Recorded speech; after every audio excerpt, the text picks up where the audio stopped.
সকলের ভাবনার প্রতিফলন করতে হবে। ভাই কোন রাস্তায় যাইতেছে না, সেখানে বিরক্তির কোনো সুযোগ নাই।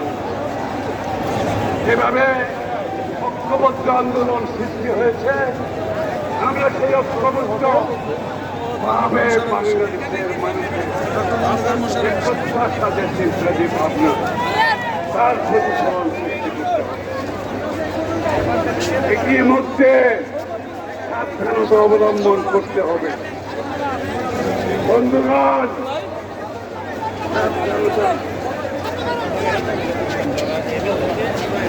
ইতিমধ্যে আমাদেরকে কঠিনভাবে এই যে